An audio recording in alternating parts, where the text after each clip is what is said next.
it's Vicky back with another alcohol ink painting. So the way I start these paintings is I just pick some colors and get some paper and I just throw it right on the paper and just kind of let it become whatever it wants to become. There I'm using a little squeegee thing and isopropyl alcohol. So once I get the background, then I just let it tell me what it wants to be. And that might sound a little crazy, but if you looked at this background, I was like, oh, this seems warm. It needs to be a warm climate. Seems, it just like screamed giraffe to me.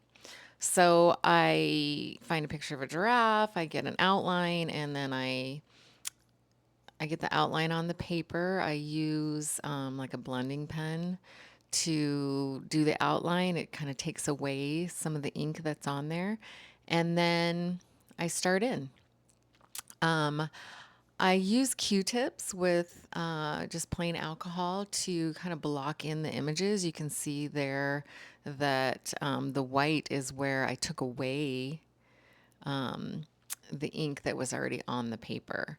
And then I use alcohol ink markers to add color back in. And then I take a paintbrush with the isopropyl alcohol and I move that paint around. So I'm constantly using the paintbrush and the Q-tips and the alcohol ink markers to add, take away, and move ink around on the paper. And that's what I do. And I have a reference there. You can't see it, but I do have a giraffe there that I'm referencing. I'm constantly looking at that reference and seeing where the darks are and the lights are and where I need to add and take away. I like to use the colors that are in the background as the colors in the animal. So my reference doesn't always look exactly like that, but that's okay. I'm really just using the reference for the darks and the lights and the shapes and things like that. Um,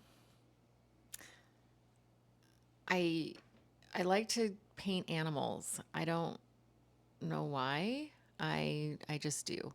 And when I first saw alcohol ink as a medium, there's a lot of people doing these amazing, beautiful alcohol ink pictures but they're all abstract. There's not a lot of people doing realism with alcohol ink. I mean, they're out there, but I just can't find very many. And so when I was trying to find people to follow or things to look at, I just really didn't see a lot. So I thought, well, I guess I'm just making this up as I go. And that's kind of what happened.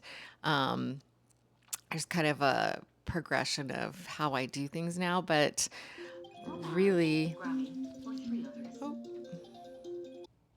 okay, sorry, I got a phone call. Where was I? I don't know.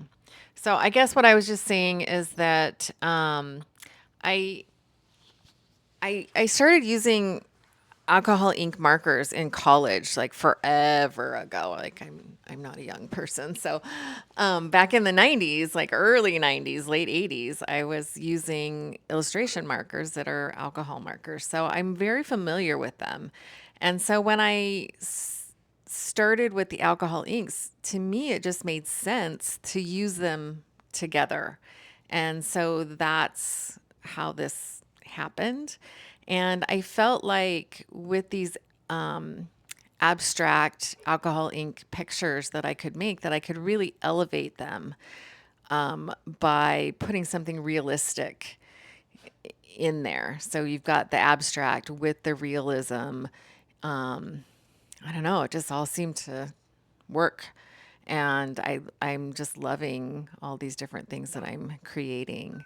And I don't know, maybe I came up with something new. I don't know. There's got to be other people who are doing the same thing I am, but I just haven't seen a lot of it. So, yeah, that's what's really fun for me, I guess. All right, so in the picture now, I'm just putting in those details, those really fine details. And I feel like with what I'm doing at least, I feel like the details are huge. The details matter. And So you'll see me spend just a lot of time just on one little tiny part just to make sure that it's right. And it if it's not, then it will just sit there and bug me until I get it fixed or whatever. So the details matter. And I don't know. That's just how approach it and what I think. And in Alcohol Inc., right, we don't, I don't know, when we do the abstract, right, it's not so much about the details.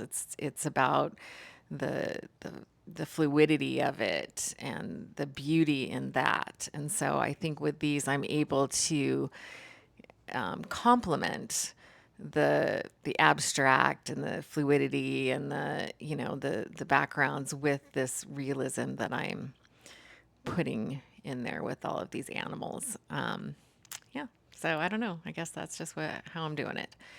I hope that you are liking these process videos. They're fun for me to do.